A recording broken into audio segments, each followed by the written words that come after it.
So here is an overdue phrase that an overused phrase that I often use on this podcast, which is to say that this guest is overdue. Um, but if there is ever a guest that is overdue, then this is one because I can't tell you how excited I am to welcome Hayley Lever to the podcast because I mean, there's an awful lot of ways that I could introduce you, but I want to, one of the things I would say to begin with is that you're probably one of the people who, in my meandering journey throughout my career, has had you probably won't realize this, probably had one of the biggest influences on the way I conduct myself in the world of sport, physical activity, the world of work, leadership, and all those sorts of things. Just through pure observation, listening, hearing, watching your public communications. So I'm really delighted to have you on. Hayley, welcome. Wow, that's a very nice way to be welcomed. Yeah, I'm quite. Yeah, that means a lot, and I was unaware. So thank you, and it's really, yeah, really, really great to be here. Well, no. It's the pleasure's all mine. But just as by way of a starting point, you've been busy. You've been writing. We had a conversation. Can't remember how long ago it was now. Maybe 2 years ago, maybe even 3 years ago, and we discussed this particular project. I seem to remember, and now it's reality because you're about to publish, or you have published, by the time this podcast comes out, a book all about leadership, which we're going to talk about. But I wonder if you wouldn't mind just like maybe just give your story, your potted history, if you like, around your journey into this world, how we come to know each other, etc., etc. Yeah, so just I guess in brief, I grew up in Coventry, and I had the absolute, benefit of some brilliant, brilliant people, teachers, youth workers, and the like, who opened all sorts of sort of possibilities in my world through coaching and leading sport. Actually, so PE teachers, youth workers, and people who straddled, teaching and coaching and ran clubs in our community, and through that, I found a love of sport, physical activity, movement, whatever you want to call it. But also, absolutely, there's a line from there through to my first work experience, ending up working in sports development in the late 90s, and through to a career, 30 odd years of working mostly in one way or another in the space of physical activity, sport, increasingly over the last decade around addressing inactivity and inequalities is being the core focus of that, with brief forays into other things like local government policy and so on.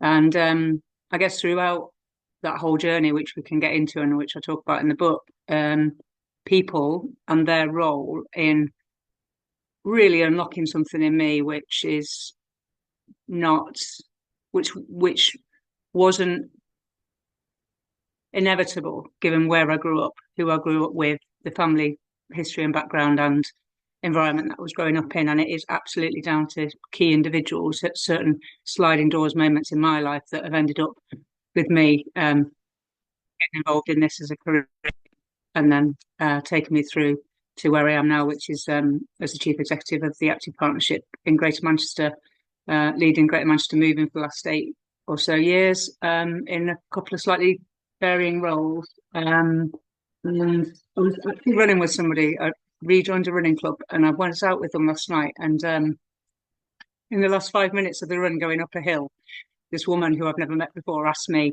"So what do you do then?" And firstly, I was like, "I'll tell you when I get to the top of the hill." And then I did that thing, which was, in the last 5 minutes that takes us to get back to the end, how am I going to sum this up? And so I did something which I've never done before, and my daughters have challenged me on, is that I'd never introduced myself by my role title. So I did what I've been promising them I will do, which is I first of all said I'm the chief executive of a charity that's focused on tackling inactivity and inequalities across Greater Manchester, and then explained a little bit more, because people then go, "Oh, right, so do you run activities in care homes then?" Or whatever, people focus in on the thing, what that means to them and like what matters to them.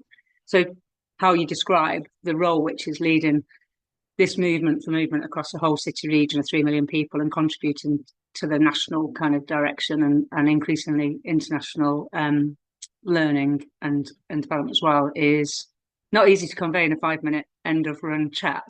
But actually, she got it. So I've obviously been practicing, long enough, and I genuinely, I think, and it is relevant to the book as well. That recognising that journey from growing up in Potters Green, Coventry, to having the role that I have. And she said to me, "Wow, it sounds like you've got a passion job." And I'm like, "You're absolutely spot on. I love it every single day." And what a bloody privilege that is, to have a job that you can't wait to do every day. And you actually have to hold yourself back from starting work in the morning, which is certainly how it is now. The kids have all left home and I've only got me and the dog to be responsible for. And I literally have to hold myself back from starting. And that's just incredible, like to have that in a career. Yeah, 100%. And it comes through actually, and I will talk to you about that as we go because there's quite a lot I didn't know, which is really interesting. Um, One thing that you sort of brought to life for me is actually the difficulty sometimes of explaining your job. My father-in-law actually during his the speech at my wedding described my job as a hobby. He said it sounds more like a hobby. So it works in sport. It sounds like he works in a hobby, and he can never quite. A lot of people couldn't quite grasp it. And I, like you, stopped using my title because I used to say I'm head of coaching at Sports England, which obviously where we know each other from. And people would often say to me, "Oh, yeah, so which teams do you coach then?" It doesn't quite work like that. It's about policy, and then it gets really boring, and you think, "Oh, why did I just?" So then I changed it and said, "Yeah, no, I work for a national agency that, and my focus is on helping the people who provide coaching sessions to other people do it better," and then people get it. Yeah, yeah, yeah. Yeah, that's exactly what I did. I went, yeah, well, it's actually a lot about strategy and policy and influence, and then it starts to sound really dull. So yeah, it is the conundrum, but yeah, it'd be interesting. I wish I'd sort of recorded over the years all the different ways I've tried to describe the role, because actually the role and the way you play it changes, doesn't it, over your career as well, and the whole approach has changed from where I first started. But how amazing as well. I think I used to be a little bit resistant to people thinking my job was a hobby and that, oh, how brilliant. Oh, it must be great to work in sport. Like, how cool. And I used to be a bit grumpy about that. A bit, no, it's a real job. It's like really important and really hard, actually. You need to understand that. And it's not just fun every day. And it is hard and challenging. But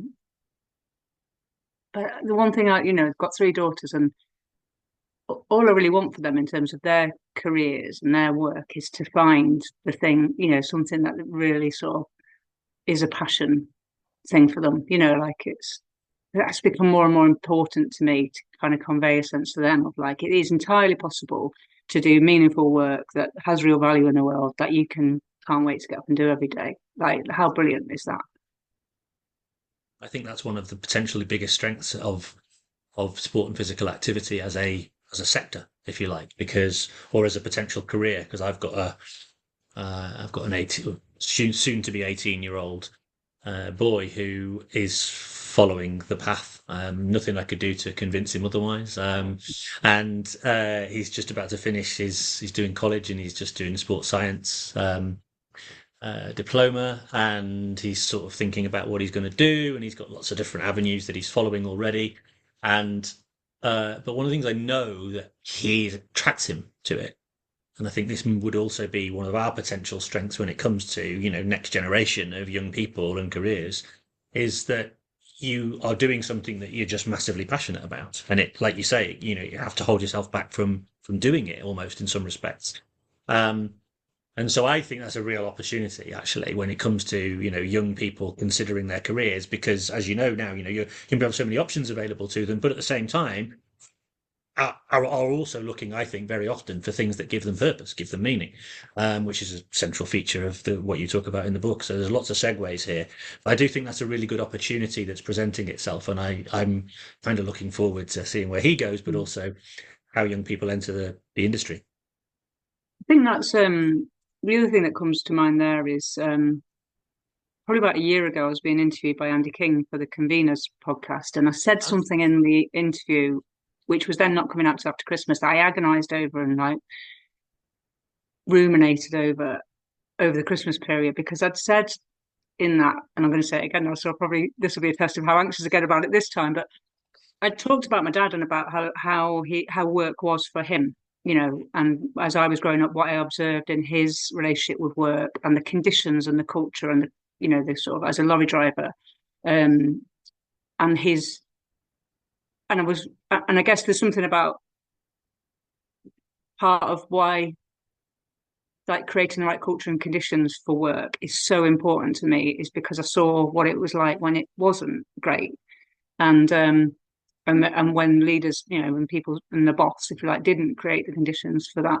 And the other bit that excites me about the next generation of, of our children and the next generation is that not just about finding work that is meaningful and purposeful and that they can enjoy, but the absolute focus, like it is entirely possible to create cultures and conditions that people can thrive at work and just how powerful that is to unlock people's potential and that and I'm already seeing it in the roles that they have had where you realize that they've learned just by being around you over the years what really matters when it comes to um, the culture of work and the system that you're operating within um, and what when that's good and when it's not and what you do about it and that's also something that holds a lot of potential I think mm. um, we understand so much more about how to get the best out of people in the thing that they love doing.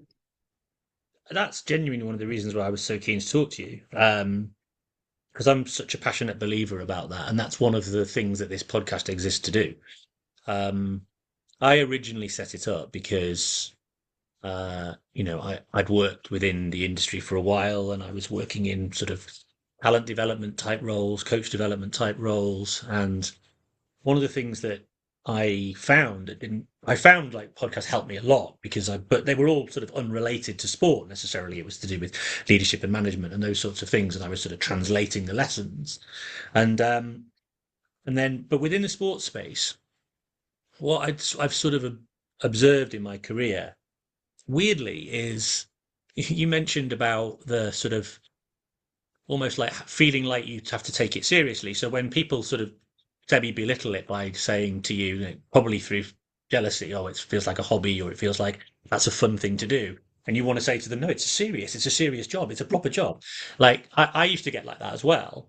But also, I've worked in lots of organisations where you had to wear like a suit and a tie, and I think it was all because they wanted to create the. So when I started, I was in a tracksuit. Why? Because I was out doing stuff all the time, working as a local authority sports development officer.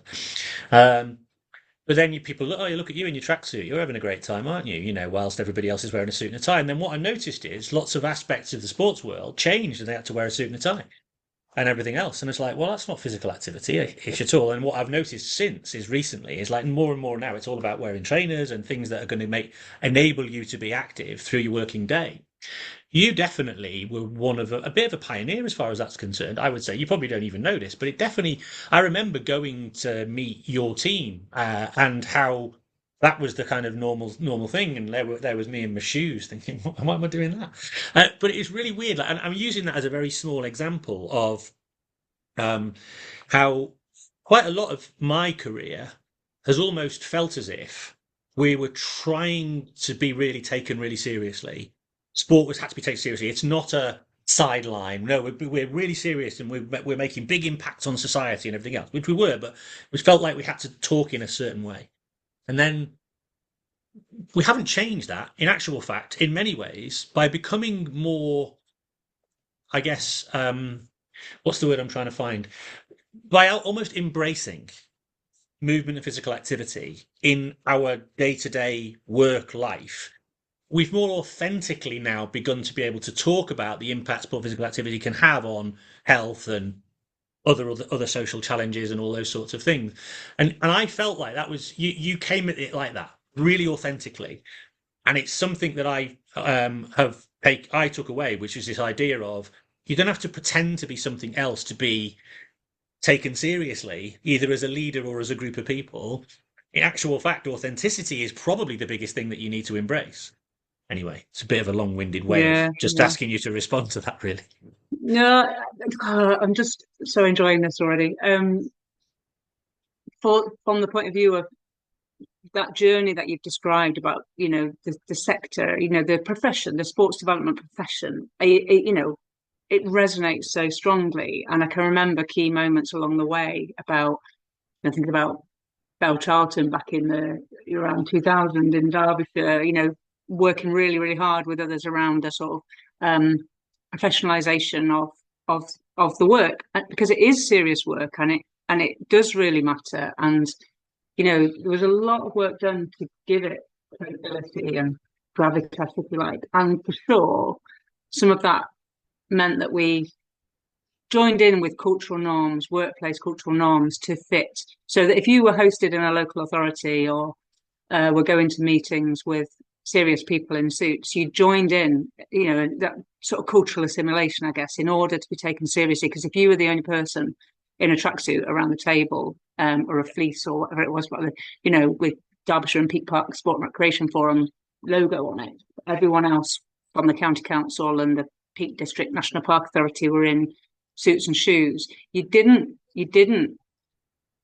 kind of have the legitimacy in the room in those kinds of rooms. And I think what we found, and when I moved to Greater Manchester, and the whole Active Souls kind of movement started, it came out of Rachel Allen and the NHS team that I was part of, really kind of expressing, which is where a lot of good change happens, isn't it? And getting really cheesed off actually with having to change, carry trainers across town, come in, sort of come in trainers, change her shoes, put her high heels on and put her other shoes on the desk. And it wasn't because anyone had told her she needed to do that. It was just the norm. We worked in the mayor's office and the NHS office in on Oxford Road, and everybody, the uniform of that place was quite traditional office wear. And so Rachel's like courage to speak up, encouragement from a couple of us around her to write it down, write a blog.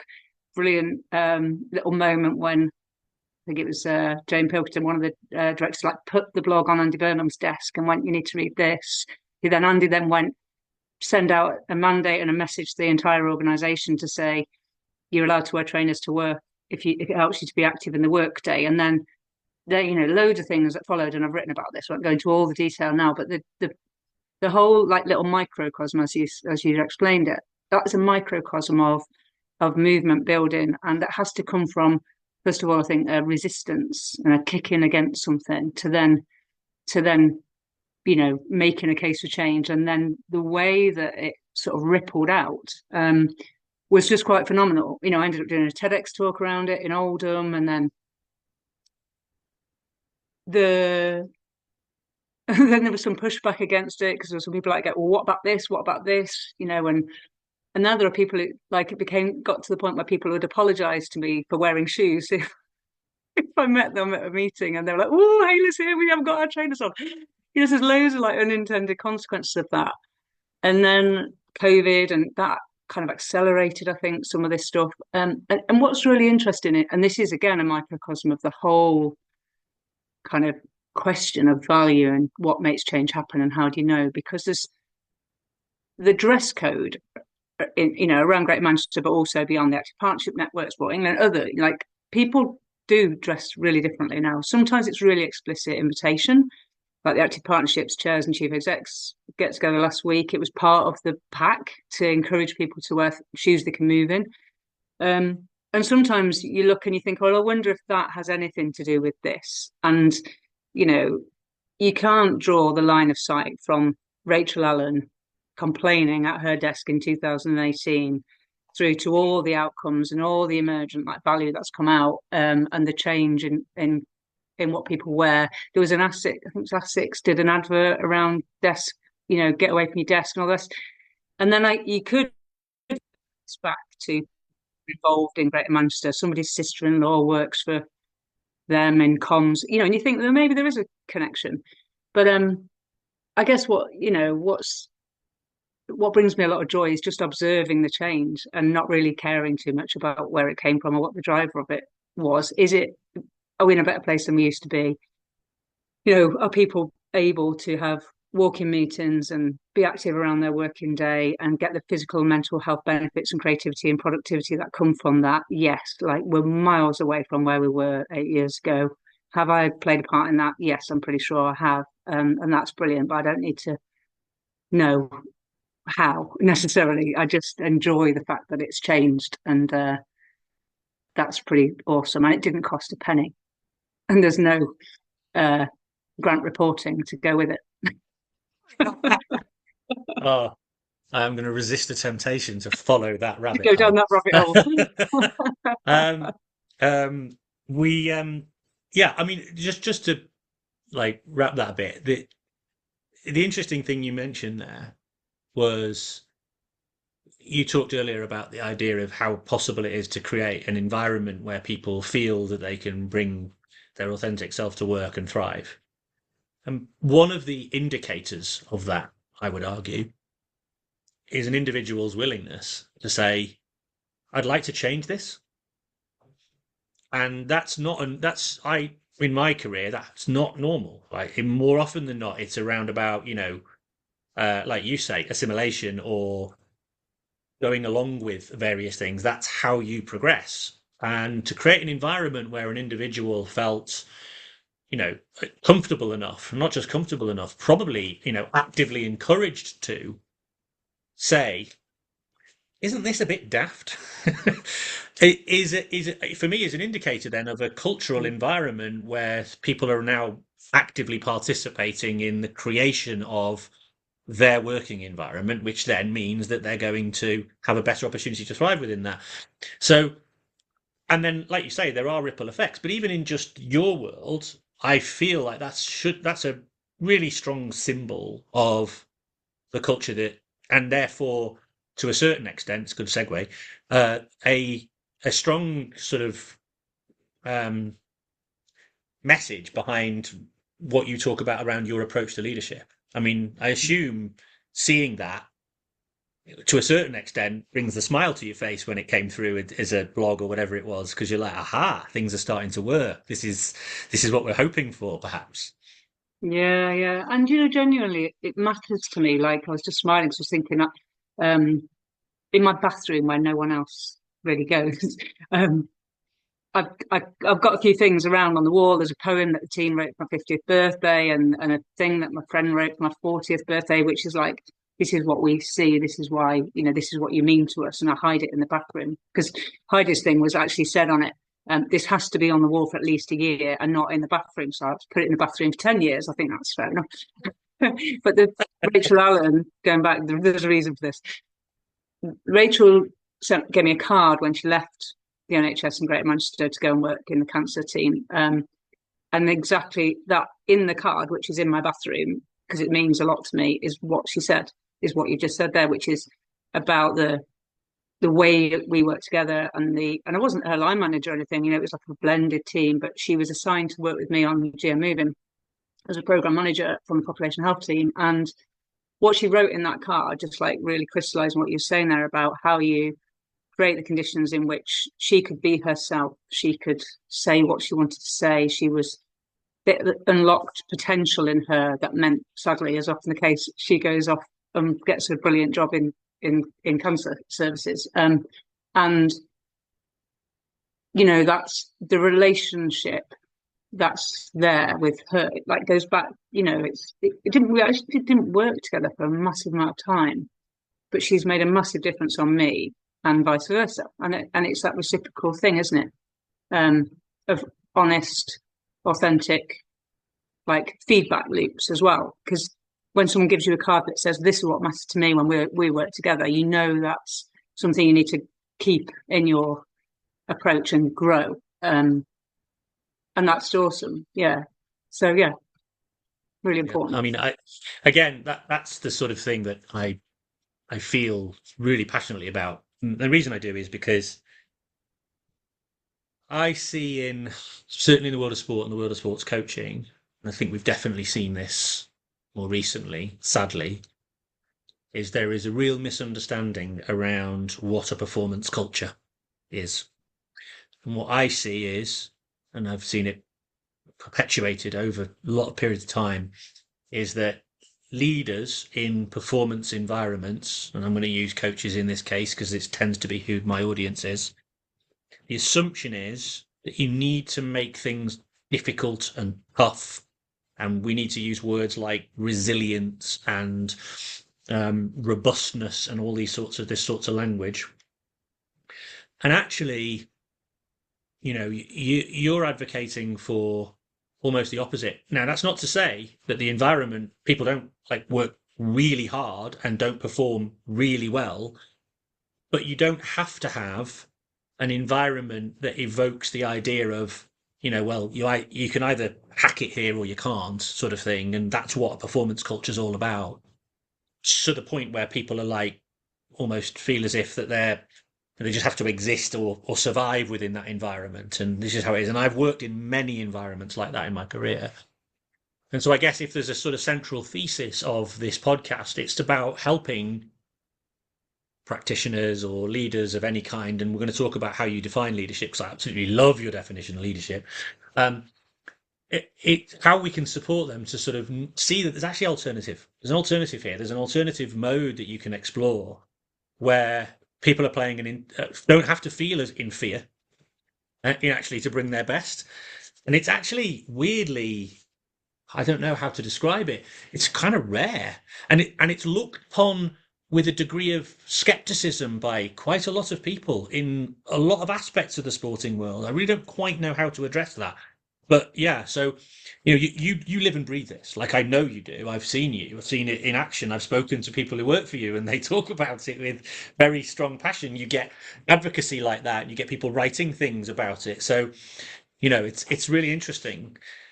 Let me before we don't do it, because the danger is we'll have a lovely conversation and never talk about stuff in the book, and I've made lots of references to it. But just talk to me a little bit about how you sort of how you're defining leadership from the get go, and then let's start to unpick some of the other elements that bring that about. Yeah, and I'm going to grab a hold of, because I was something that was really making me smile what you were saying there. So I'll make it relevant to the question you're actually asking, because it's about accountability. And so leadership, the moment that came to mind is when the PE teacher, Shirley, who I write about in the book, who also ran the community basketball club in our school, which had its sort of facilities open in the evenings, part of community education thing in Coventry. And the youth worker, Vicky, who also was a PE teacher and had these sort of dual roles in our community, pulled me into the PE office when I was about what would be now year 8, because I had got into trouble and got sent to the unit, which was what happened to you if you were naughty in our school.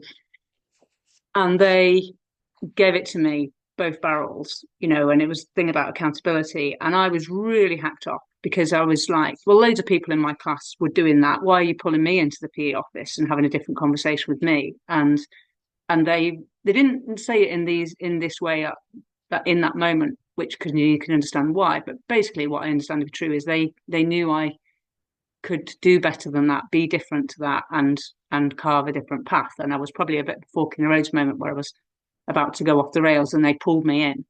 And they created a culture of nurturing, thriving, both in school and in their other roles. They also were ready to have the difficult conversation. And I think that came to mind when you were talking, because it's not about living in fear or threat. It's about knowing that you are valued and supported as an individual, and that you will be taken to task and how to account when you don't meet expectations. And I think that's the kind of sweet spot to be in. So yeah, what was your actual question? I think it was relevant because it goes back to the beginning. Leadership, that was it, wasn't it? And that is leadership. That is like candid, caring, challenging leadership. In that case, from a PE teacher and youth worker. But the leadership to me, and there's a little bit I write about in the book, which is a little exchange that I was having with Scott and Stephen at the time around Scott Hartley's like absolute loathing of the word leadership. And we've argued about it for 10 years because I see leadership differently, and Stephen's offering in to ease our continual argument was, well, how about we redefine, we redefine leadership, and we actually really explicitly describe the alternative paradigm around leadership, which is what we know to be true, and is liberating and sort of, if you recognize that everyone's a leader in our organization or in my community or in, in a school, in a wherever in society, we all lead at times in different ways. Um, so it's not like a trite sort of like strap line to go, everyone's a leader.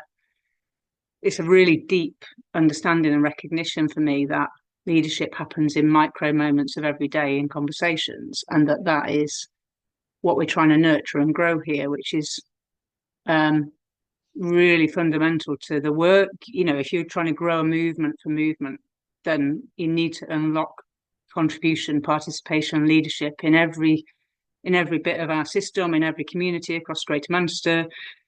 And in order to do that, like with integrity, you have to deeply know that there is leadership is a trait and in every single person. And my dad still, last week taught me something about leadership because although he has never been in a leadership role as a lorry driver, he held a mirror up to something that I was talking about, and we had a little exchange, and I took what he was telling me, and then I've learned something from it, and now that's leadership. So, yeah, I don't know if that's where your question was intended to go, but I think that there are models of leadership, aren't there, and all sorts of books written about it and whatever. But I think for me, it sort of goes back to the point you made earlier about authenticity. And if we just stripped out some of that noise and allowed ourselves to be human and tap back into the source, if you like, in terms of who we are as human beings, I think it comes very naturally to people to lead. If we're not holding back or putting barriers in our own way, and I've seen this a lot, have seen it a lot over my career, like people stepping back, not speaking up. This happened yesterday. Somebody saying, I don't think that needs to be said in this room, or who am I to say it anyway? You know what I mean? Like, it happens in micro moments where people hold themselves back from the leadership that's actually needed in the world, whereas other people who see themselves as a leader, who own that as identity, who have positional power and authority, occupy the space. And what I'm trying to do is unlock, particularly in those people who don't see themselves as leaders.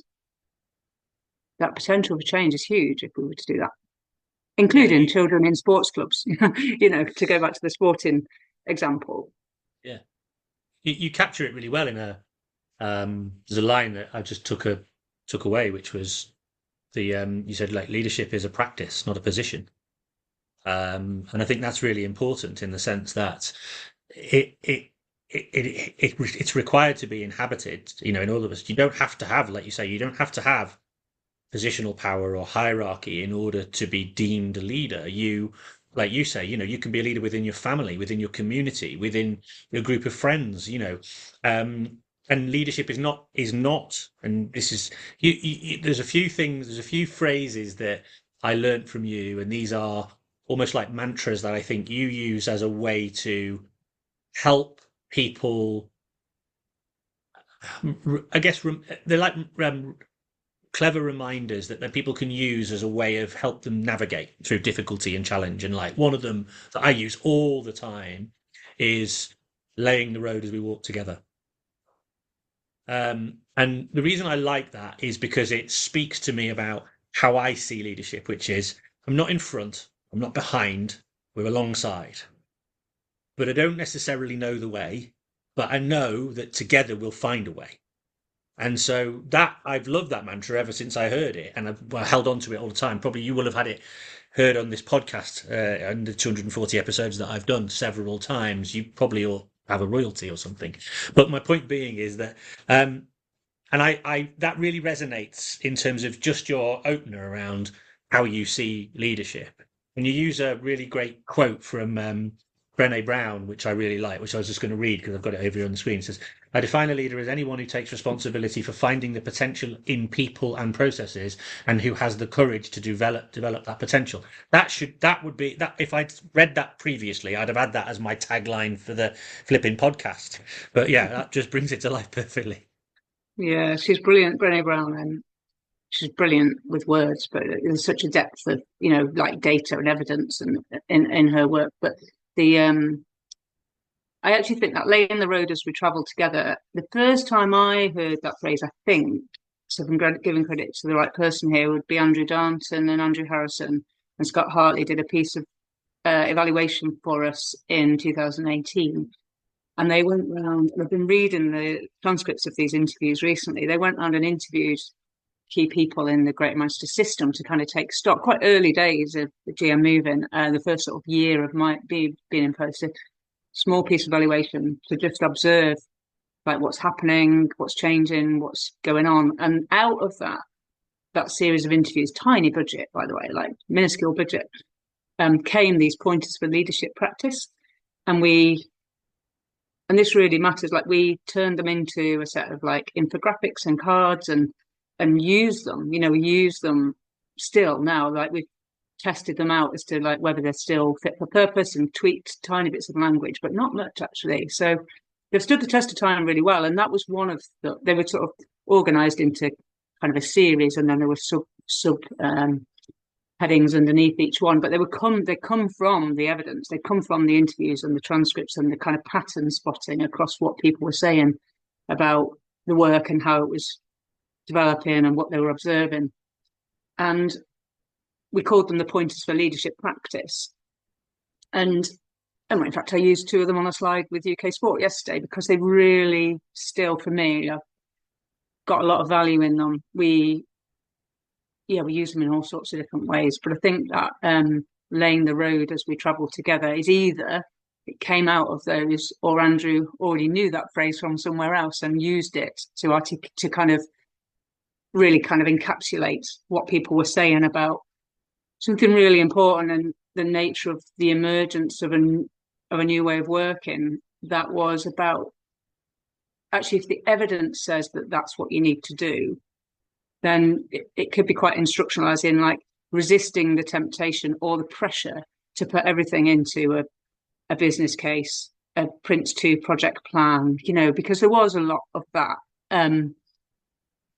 anxiety in the system. Well, what is this? Like, what are we going to do? Where's the business case? What's the return on investment? Like back then.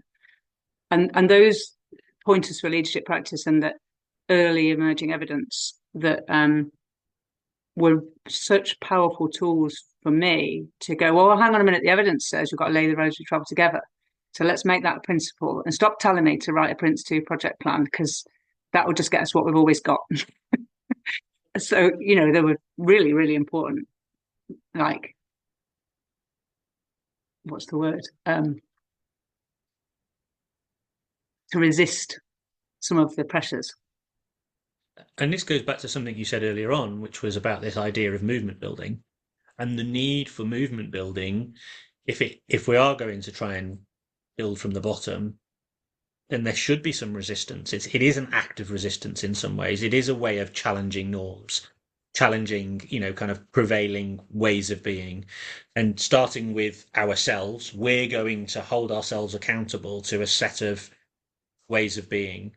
I use this a lot in the world of coaching, which is to sort of, I always think of it as a little bit like with a team sport environment. So we've got a little tribe, and we need to clarify for ourselves how we want our tribe to be, how we want to be within our tribe, because the minute somebody does something that doesn't fit with that, then that has the danger of breaking the fabric. So we have to get everyone to agree to the idea that this is the way we're going to work together, or we're going to try and be our best together. And we have to hold each other accountable to those ideas. And then those become powerful because what they do is they then start to challenge other cultural norms and then break through them. So like music to my ears to hear that, one of the things it brought about a resistance to was the need necessarily for business cases or Prince 2 project plans or project initiation documents, because they become normalized artifacts of, again, this sort of prevailing business culture, that, the seriousness we had to take to it. And there are alternatives. There are different ways of thinking about it. So I love that. I love the fact that it became a real thing and it helped you with that kind of process of let's actually start to unpick stuff. Because I imagine, tell me if I'm wrong, that probably then began to then, because that's the sort of stuff you do to anybody. Like if you're a grant making organisation, that's the sort of thing you do to the people who are wanting to get the funding to do some good things in their community or in the world. Okay, well, we're going to put a load of artifacts related to seriousness in front of you, and if you get through all of that, then we might be able to give you some of that stuff. That stuff I find really difficult to get to grips with. I mean, I'm in Yeah. dangerous territory now, so I don't No, no, necessarily. it's there's a brilliant story, and he's told it himself on multiple occasions. Tim Hollingsworth came to visit us early doors in his role, and we went to Glodick, and Majid Hussain, who does amazing community-based work as a leader in his community, said to Tim, Tim's like, want looking for advice and what's needed and all of that, and Majid said to him, basically along the lines of, for your 50 grand or whatever it was, we've had to produce all of this. And now we're not asking you to demonstrate the return, the 200 grand's worth of work that we've done in this community. We haven't asked you to report back to us for your contribution to that kind of thing. And his basic sort of, paraphrasing it all, so don't hold me to it. But his point was, and the lasting sort of phrase that Tim then repeated in multiple places about Majid saying, don't try to make us more like you. Like we're doing all of this, in a very organic, human, relational, like emergent way. He didn't use those words, but that's what they're doing in a community. That's what I do in our community here. And it comes into like conflict and dissonance when you're forced to work in ways that the system has created to relieve its own anxieties about return on investment or whatever.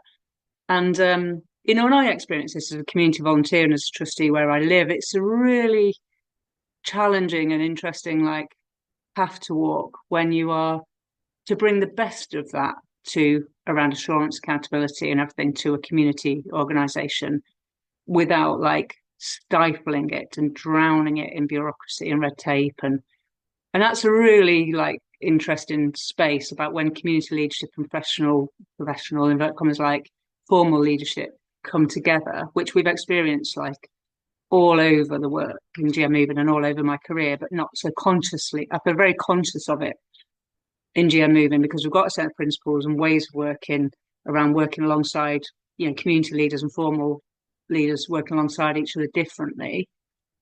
What that actually takes in practice is tough stuff, and especially when you've created the conditions, rightly so, for people to tell you when it's not.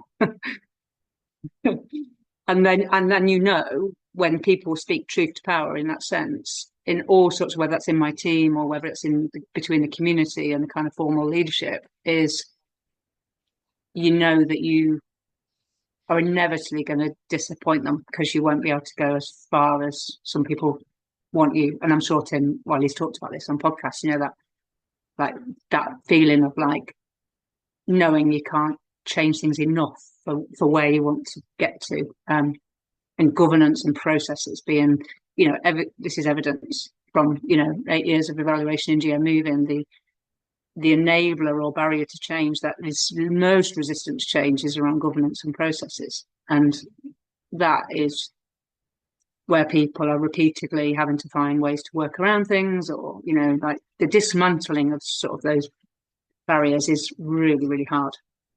And so, Yeah. When we are distributing grants, or investing in communities, trying to do that differently with real integrity is, we've moved a long way in the last few years, but there's so much further you could go.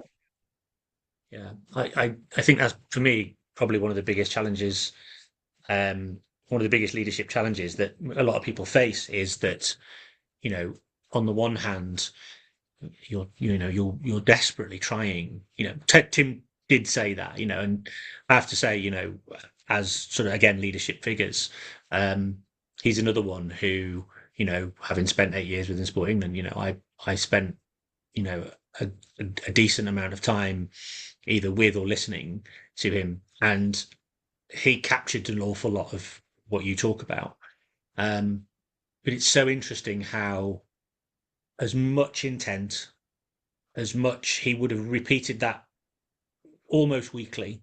Don't make us like you. Don't make us like you. Um, but how difficult it is for people to get past themselves, if that makes sense, when there's so many I'm going to use this word artifact. There's so many artifacts that exist within that seem you can't take those down. Can't take that off the wall. That's there. We have to do that. That's impossible to break. And there's a lack of willingness to even embrace the change that's required. I'm massively in danger of going completely off piece, but there is something about that, like, I'm really interested to know about, like, because that's where goes the difference between sort of the theory of leadership and leadership only being about how you behave with others and how you interact, this idea, to then actually beginning to physically break some of the culturally resilient practices, processes, and beliefs that underpin them. In many cases, they're myths, and actually working systematically to break through those. I mean, I sense that you've had some success with that, and it's probably not necessarily been driven by you. It's been driven by the team saying, "Why? Why is this? Why is this like that? Why do we wear shoes?" Those kinds of things. It's the smallest things that then lead to the bigger breakthroughs, isn't it? Yeah, yeah. And I should write another book, which is like just all the things that people have gone, what? Hang on a minute, why are we doing that? Because they are, and again, and these moments, like they're kind of heart sink moments, and at the same time, they're exciting moments when somebody has the courage to question some entrenched belief, mindset, practice, process. And I observe it for what it is, which is actual gift. Like it's a gift. It's so powerful. And I think I do feel quite liberated these days in the sense of like when you know that conflict and tension is a gift and is a and like is a driver for meaningful change, and you've got a culture in which people are prepared to ask the difficult questions, and I am honest, allow myself to be honest with people, and I can think of multiple examples just from this year being really candid with people about that point about I'm probably not going to be able to go as far as you want with this, or I will fall short in your eyes on this, but I'm going to try anyway. Like I think when I've got to the point now where I'll just say it, like, and that is one of the things that I think holds a lot of potential in it, because a lot of the time when people say we can't take that thing down or you can't get rid of that thing or whatever, I think what we probably could have been saying is I'm too scared to try, and I'll probably Mm. fail, and I might get sacked over it, or I might end up in court. These are actually the things that are going through your head when you hold accountable, when you're responsible and accountable for things. And actually just being honest about that, I think, is important. For a long time, there's this separation, I think, in between the kind of highest levels of leadership in organizations and then the people doing the work, and a lack of transparency. And something we've been working on as an exec team this year is walking a slightly different line between keeping some of the drama and fear and risk and concern out of the way of the team so they can get on and thrive and do their job and love it and do brilliant work, versus sharing a little bit more with people so they understand. And that's a really interesting. And there's moments where you think like, are we being too discreet and protective here, or am I being am I being honest enough about what's holding me back here, or am I pretending it's something else, even to myself? um, and they're just really interesting, like questions to ask yourself, I think. And I don't know if this is partly age and stage of career and the fact that I've not really got so much to lose. I'm not trying to prove myself or carve out a career for myself anymore. Maybe there's just something about the stage of life where I'm prepared to be a bit more like that. Or maybe it's actually because we've got loads and loads of evidence that demonstrates how important that is and how you're not going to make meaningful structural systemic change without it, or a bit of both, probably. And then, and I do think I was smiling when you were talking, because I was talking about this in this UK sport thing yesterday. And afterwards I thought I was a bit negative there and a bit like, I was talking about how bloody difficult it is and how you've got to keep digging in, like the need for grit and tenacity. And, it is it's like it is hard work. And whilst I have made lots of progress, and there's loads of examples where I can say it was worth it and it's changed things, and it and it feels really satisfying. It's a daily act of resistance. This work, and that is, it takes a lot of energy, um and there have been times for all sorts of reasons over the years where I've just thought, I don't know if I've got it in me to keep doing this, you know.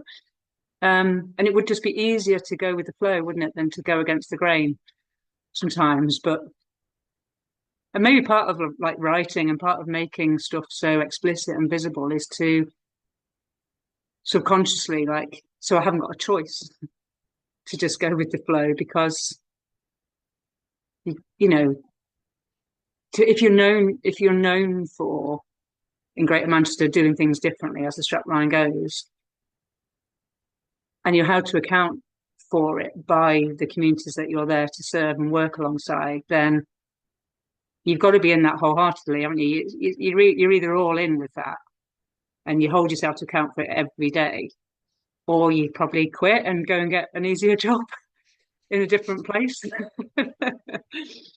So, yeah, You made me think of there's a great line in the film The Hunt for Red October, where Sean Connery, who plays this Russian submarine captain, talks about how when Cortez came to the New World, he burnt his ships so that his officers would be more motivated.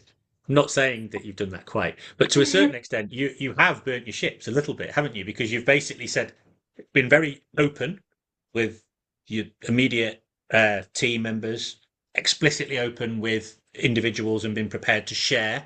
This is where I first, learned about what you were doing, and share with others how you're operating, what you're doing, the ugly underbelly of it all, and the difficulty and the challenge. And you're being very honest and holding yourself very accountable to those you serve, to the point where if you didn't then live that, immediately people would sort of smell imposter, wouldn't they? So yeah, in some yeah, respects, it's quite a useful constraint to place yeah, around your own environment to maintain your honesty to what it is that you espouse and what it is you firmly believe, because it's easy to fall out of it when things get tough. yeah. You just sort of bury it and hide. And, yeah, 100%. And you know, when you start talking about submarines and Red October, I was thinking there's also something about holding it all lightly. Like this isn't a war zone, you know, and it is joyful work, and it is, you know, a passion project and all the stuff that we were talking about at the beginning.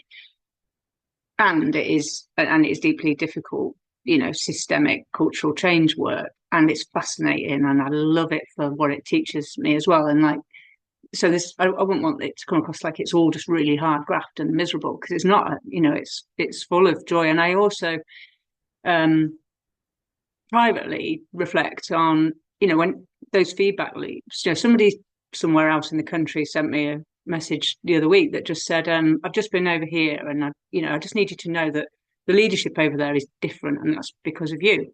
And I'm like, well, I don't really know what you're talking about, but thanks.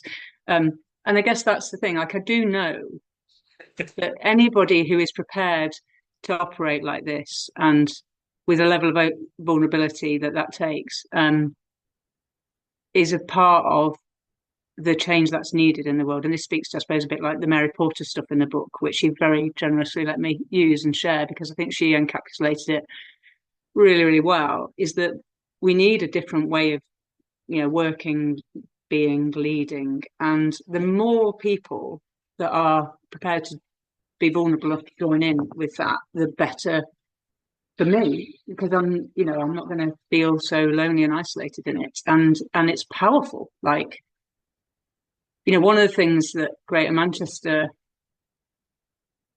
the draw to Greater Manchester and the doing things differently and the public service reform principles that really guided, the sort of gave me a like a rule book. You know, if there's a set of reform principles that Greater Manchester systems signed up to, that we then pulled into GM Moving and pulled into the local delivery pilot principles, and it morphed them into a set of co-investment principles that um, gives you some different artifacts, you know. And that, I don't think I could have cultivated my own leadership in this last 8 years without the sort of air cover, if you like, and instruction, if you like, of Greater Manchester and the mayor and other key people, senior leaders in our system, to both like inspire you to work that way. But there were some really pivotal moments in my first year in role where the feedback came, where people saying, you're doing things differently in a way that others in Greater Manchester could actually learn from. Because I sort of took it all as permission to do things differently,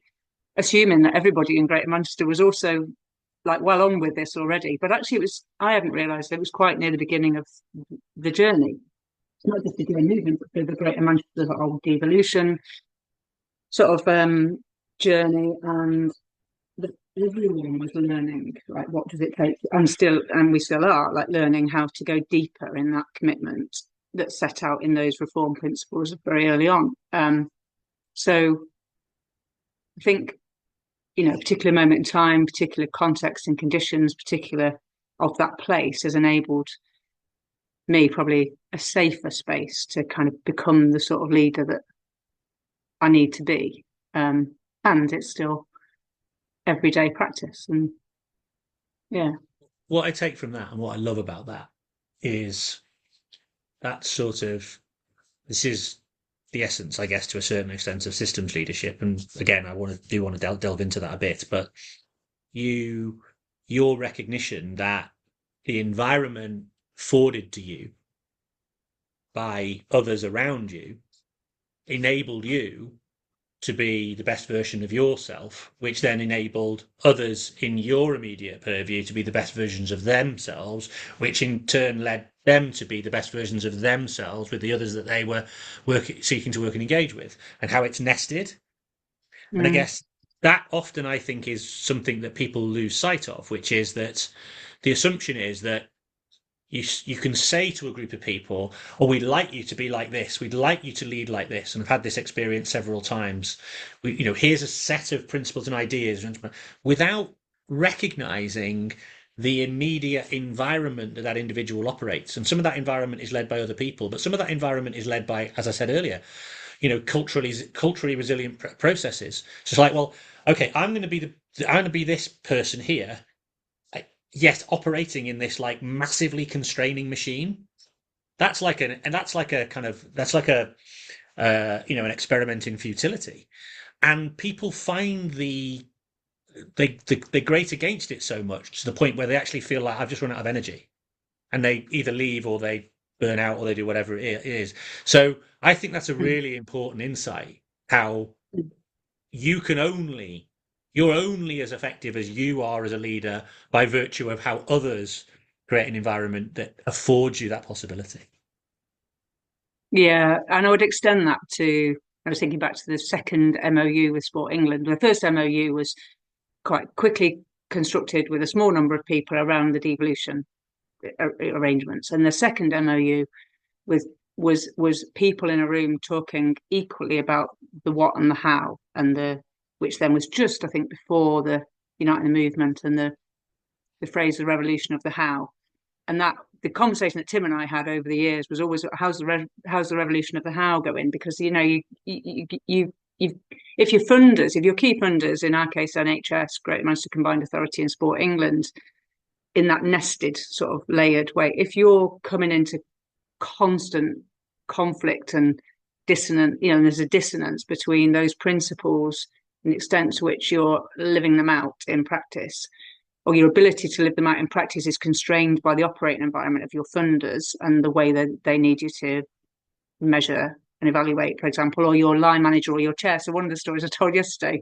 sorry, I'm always talking about the thing I was doing the day before, was around my key performance indicators with Mike, my chair, and that being around, the evolution of those. And the one I was sharing yesterday was around the key performance indicator was around integrity. It was Mike's challenge to me year before last was he wanted my metric to be around effing annoying integrity, which was a brilliant moment, which just one made me really laugh, but also what an amazing key performance indicator to be like pushing for, which is because the reason it's so important is one, integrity is one of our organizational values, but the more you live that out, goes to what you were saying earlier about communities or whatever, the more you live that out in practice, the closer you're going to get towards the game. So in terms of my role and contribution to this work, that's a bar to set, isn't it? To be that tenacious with your integrity that it becomes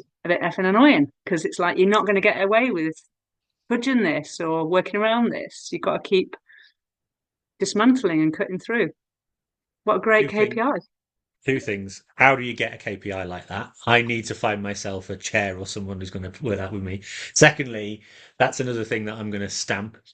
This led me to something else that you talk about in the book around leadership, which is this notion of, and it resonated with me, and I think it's partly where, I've probably felt this sense of connection over the years, is this notion of positive disruption. So I once had somebody say to me, it was kind of a learning and development individual within an organization I was working with, who said to me, "You're a positive disruptor." And I was like, or a disruptive innovator might have been the language he used. Either way, I can't remember. But I remember it sitting with me, and I initially felt a little bit taken aback. And he goes, "I mean that in the most positive way." Um, and then I came to like wear it as a bit of a badge of honor. Um, Talk to me a little bit about how that manifests for you. Well, I just think it's fascinating, isn't it, that the cultural norm or the myth that's built up around the word disruption is assumed to be a negative thing, when actually there are so many norms holding things in place in terms of inequalities and and equity that your instinctive reaction to being called a disruptor, even though it had a tag of positive next to it, was like, oh, hang on a minute, I'm not sure I want to be called disruptive. When actually what is needed is disruption. Yeah. And I think that sort of, that's really important. And to have a chair and a board who are deeply committed to, you know, systemic change and understand and got, we could talk about the role of of boards and that whole journey. If you thought about our career and sort of like governance of the work over the last 30 years and the way our expectations and asks of trustees or boards has changed over that time, I think that's a really significant thing that gets overlooked sometimes, because they are, my chair and my trustees, if I'm leading a charity, are either creating the conditions for us to do what we need to do, or they're actively holding us back from it. And that's an interesting little, sort of observation, I think, from as we've got our board meeting tomorrow. That I'm just thinking about the role, because as we've been talking, various people have come to my mind about the different ways in which they have enabled and supported and counselled and guided me in this work, and really challenged me as well. Yeah, that's there's a lot. Yeah, there's a lot about who creates the conditions and how they create the conditions for to actually live this stuff out in practice. I think a lot of people, and I certainly, the reason I think I probably bristled with the notion of being named as a disruptor was because I associated it with being career limiting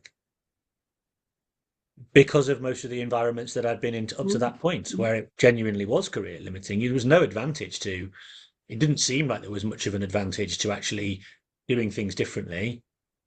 On the odd occasion, getting a few things wrong because you're doing it differently, which comes with the territory, that never seemed to get you anywhere. The people who seemed to do well were the people who kind of stayed within the boundaries, or stayed within the book and did the Mm. job kind of as it was mapped, and therefore um never really got anything wrong, and therefore they just seemed to do okay. And maybe this is just my personal petty jealousy as to how my career's turned out, I don't know, but there's just that I never I've just it just really, that's why it sort of jumped out at me, because it felt to me like, well, it's definitely, I've come now to work like, if it is going to be career limiting, isn't a career I necessarily want to be in, or I'll find different ways. But I definitely found that there's more to be gained by positive disruption, and I'm going to really lay on the positive, not the disruption piece, because in the past I perhaps have just been a bit disruptive. and now I understand the difference between the two. It was always from a good place, but Mm. not always Mm. necessarily in the right way. But my point being is that I feel like those people who are in leadership roles who actively embrace positive disruption, I just think it's very few and far between. Certainly, I've in my experience. So yes, a little bit of me like feels a bit sick as I'm I have that thinking effect. about all those moments where, and because it does speak to me, which is when you're the leader of an organisation and you cultivating the conditions for people to speak up and be and challenge and you know, there's two things. I was just trying to explain this to somebody yesterday about there's a difference between, like, I'm just going to put that in the too difficult box because I know we can't change those systems and processes because I've been trying to change for 30 years and got nowhere. Or there's at its best, I think the conversation that I was thinking about yesterday, which I won't name explicitly, but it's about where somebody's being really courageous and challenging me and or asking for something that they believe needs to happen. At its best, I would take the time to be courageous enough to be open and transparent about some of the other things that I might be holding as the leader of the organisation in that moment. So that might be something around my legal responsibilities, the charities commission, the law, the the board's view of the world or what they're prepared to, not prepared to, whatever. So at its best, it's an open and transparent conversation about um, the need for change, being able to be honest that I agree with you on a personal level. Like if I can share my personal view on something and go, right, we're in the same space, but this is what I'm holding, like accountability wise, that might get in the way of what we can or can't do or don't decide to do. And then the honesty about my own like fears and anxieties. And that might be down to I just haven't got the headspace or the time or the energy just right now. It's not the most important thing. There's so much going on in that like interaction that can be felt if you're not open enough about it. It can be just felt as like you're just sort of pushing somebody away or you're ignoring what they're asking for or you're minimizing their concern. And it can be a gulf. There can be like a gulf between the senior leadership and the either the community person or the people in my team who are actively pushing for change. But sometimes it is about their lack of knowledge, insight, understanding, wisdom, experience as well. Like, and I've been working with that quite a lot this year in different ways, like trying to understand the nature of the conflict, closing the gap in understanding on all sides of something, and then going right. So, given all of that, like, how do we want to? What's within our sphere of control and influence, and what do we want to actually put our energy into to shift this? And but that all takes a lot of time and energy in itself, doesn't it? Like and that's where the tenacity and the integrity comes in, which is I'm not just going to not reply to your email or I'm not just going to brush you aside when you've come to talk to me about this thing because it really matters to you and it really matters to the work. So yeah, I think I wouldn't say I probably wouldn't in summary like use the word positive disruptor. I wouldn't use it to describe somebody because I think it is loaded with judgment. I'm just saying I'll ponder like what's the there's other terms that could be used that people might embrace more wholeheartedly and want to own as part of their identity because I do think you know courageous innovator might have been a better phrase for you off the top of my head. Um, and there definitely is something in what you've said, the kind of honest reflection of like, was I sometimes just being disruptive? Because actually, that's what I find hard. Like if someone's just being disruptive and shouty and opinionated without any real constructive sort of engagement in the bigger picture or the other drivers, then it's noise and it's very easy to do that without the constructive, like, contribution side of it. Yeah. Yeah, it's interesting though, because I think what you speak to, and I think this is, I'm just reflecting on this based on some things I did on the weekend, which I'm not overly happy with. Um, when things weren't going very well in a game and my behaviors shifted and my interactions with a couple of players, probably one of which was my own son, didn't necessarily manifest particularly well. And I think it's interesting because um, I, this notion of whether you describe it as just disruption or not, but what you were speaking to there for me was this idea of you're meeting people halfway. So what you're saying to them is you're I know you are doing your absolute best. You're looking people in the eye, and sometimes it feels as if you're having to almost like defend the indefensible, or you're having to apologize because there's something you can't meet them where they're at, to use another phrase, or help them to achieve what it is they want to achieve within their own world and community and immediacy for reasons that don't seem like that they should exist. They feel wrong. They feel against the sort of prevailing culture that we're trying to operate within. And then that lends sometimes to a very difficult, I think, sometimes quite difficult ethical decision. It goes back to your point about, um, do you need to sometimes be the individual who says, look, there's stuff I can't really let you know, but you need to understand that these are the barriers. Or are you more open and more transparent and say, look, this is the game we're playing here. These are the rules we have to play by. There's some of these things that we can play around with, but majority of it is it's like this or go to jail. And being open about that kind of thing and being meeting Mm. people and saying, look, how can we try and get as far as we can towards what you're trying to achieve, um, within the boundaries of the constraints that we operate within. And all of these dynamics are always constraints based. This big thesis of the podcast as well, talking about constraints and how we can utilize constraints to empower rather than necessarily just to always feel as if they're stopping us doing things. Yeah, And yeah, so you made me think about that a little bit because I was sort of thinking to myself that, maybe I need to be a little bit more transparent about what I'm holding. What I was holding at the time was anxiety, stress, um, loss of fear, loss of control, and that manifested in some ways of being that I'm not particularly proud of, and I'll probably talk to people about over the next couple of days. So useful, thank you for that. You really made me think about that. But equally, this notion of the how much we give is yeah, something that I wrestle with quite a bit.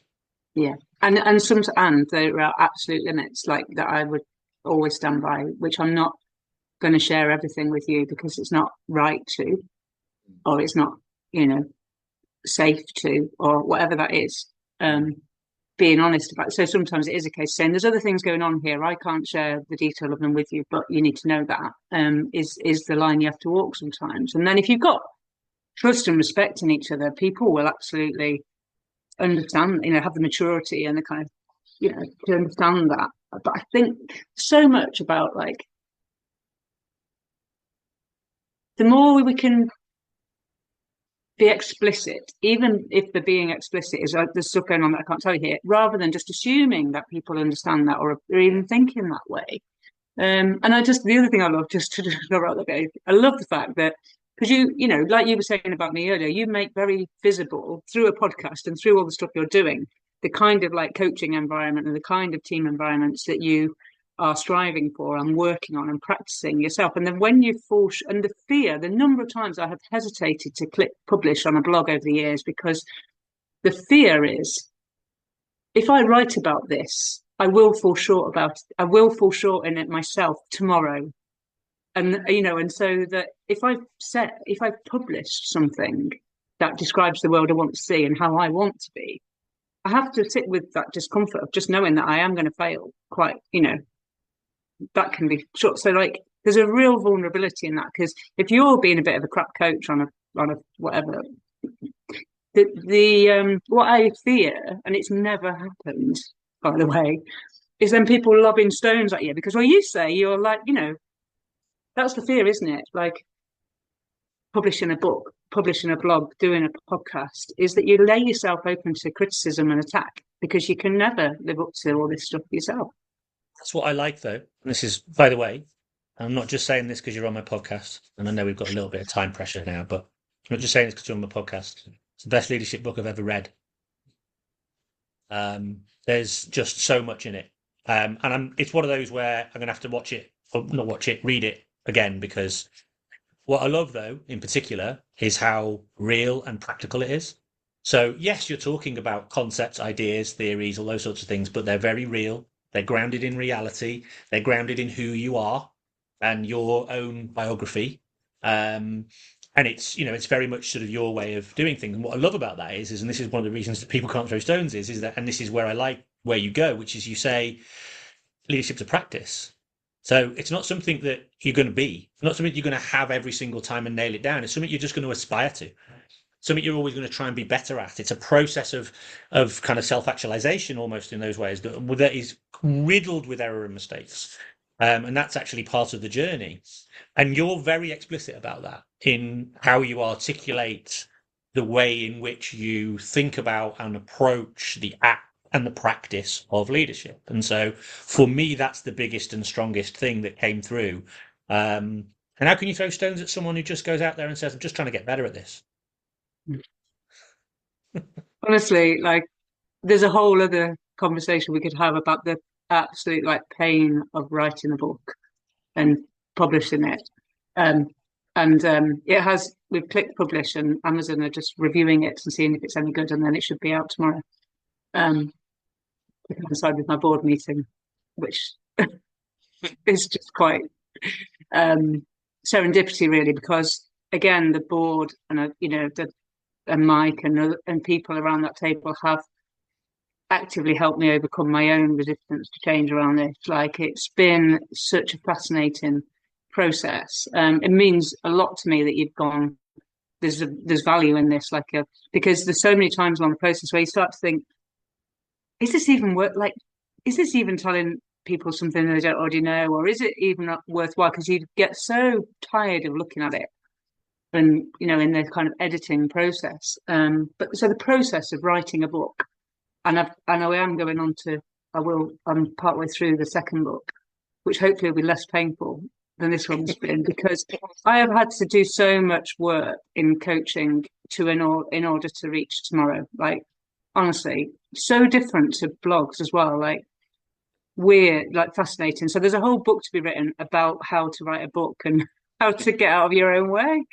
And to the point where, I had a meeting when it became more of an organizational thing a couple of months ago, and the marketing team got involved. And basically, the people who were going to turn the cogs on creating an account and doing all the like stuff I'm rubbish at to get it over the line. And I was honest again. And there was a moment of absolute clarity in this strategic comms like meeting with our marketing team, where Andrew said to me, well, what is it going to take for us to now get this over the line? And I said, honestly, you just need to get me out of the way now. Like, time hands me on my back, move me to one side and get on with it, because I will put the brakes on this repeatedly if you let me you stay involved at this point, because the fear is just huge. And then Beth went, and then there was some other stuff, and then Beth went, well, let me read it. And then she took it away and read it and came back and went, it's bloody brilliant. Get over yourself. We're getting on and publishing it now. It was like, and so you saying that it's worth doing is so valuable to me, because it's it's been a gig. So I'm doing it again. Well, two things. I'm really glad that you went through the struggle and overcame. And secondly, I'm glad that number two is in the way, because it means we can have another conversation like this. Um, yeah, no, sorry that there's so many more things that we could have talked about, and as usual, I've gone That's off good. on different directions, and I know that you've got people to meet and see. I want to just say I really appreciate you spending the time with me to talk about it. I really appreciate you sending me an advance copy. There is so much that I'm going to take away, already have taken away. Um, and Yeah, thank you once again. Thank you. I've absolutely loved it. Let's do it again.